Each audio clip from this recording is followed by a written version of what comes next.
join me as we go back to a place where rank and file armies would face off on the tabletop, before the end times destroyed the old world and was made anew with the Age of Sigmar.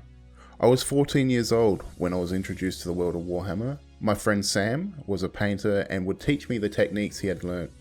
I would sit there for hours reading his White Dwarf magazines, amazed at the large-scale ranks of the fantasy armies.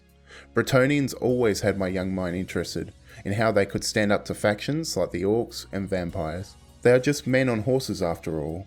Hey, I'm Nathan from Nate's Miniatures, and this is the way I want to give tribute to the old world of Warhammer.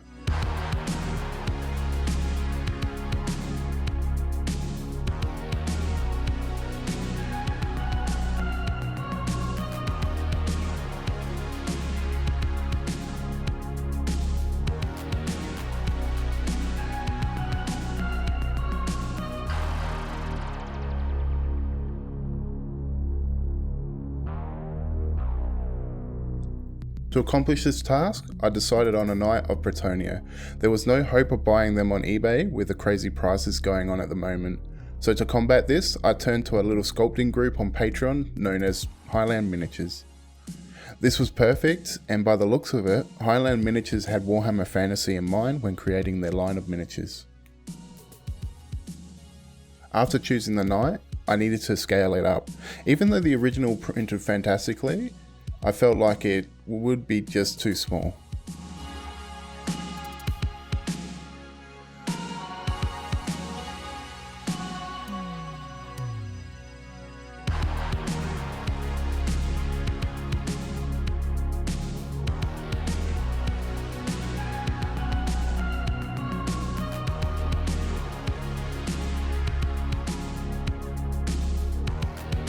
Painting it was going to be a challenge, since I personally had never painted a Britonnian knight before.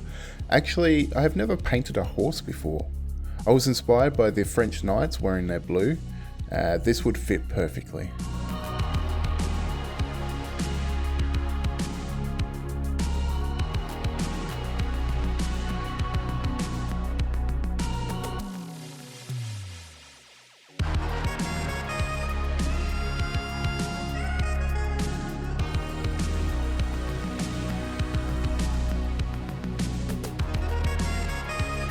For my tribute to Warhammer, a simple base just would not do.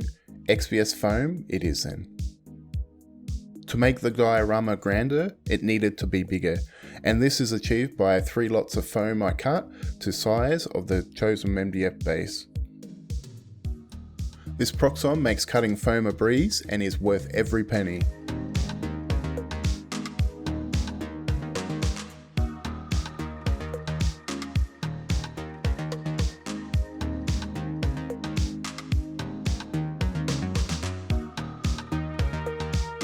The construction adhesive I bought a while ago for home repairs came in handy for this build.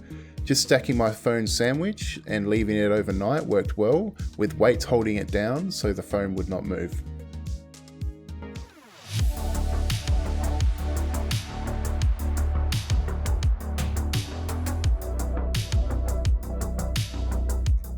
My idea here was to create a grassy plain of some sorts, lush, green, and to do this I picked up the handle of a hot foam cutter. I think from memory this was around $20 on Amazon. My process with cutting the foam to shape is just to keep in mind the hills and a heroic position for the knight. Cutting small pieces at a time, I felt I was happy enough with the result. Placing some of my pre-made plaster rocks, you can see here on how I made them. Just cutting them to size will make them fit a lot easier.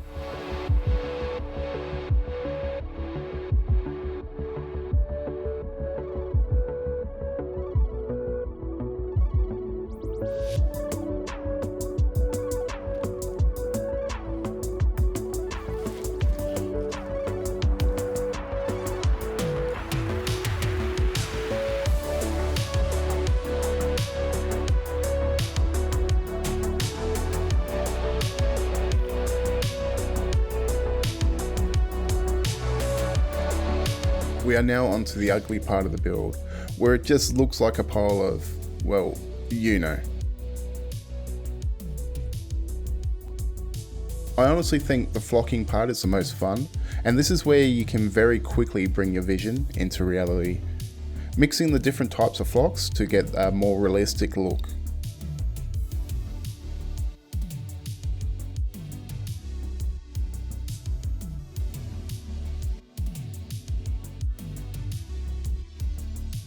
I hope you liked it as much as I enjoyed building it. This was made possible thanks to the Patreons, Rum Junkie, Lewis McDermott, Duke, and Mark McConaughey. If you would like to help out with materials, my Patreon is in the description below. Thank you for watching. I will see you in the next video. Cheers, guys.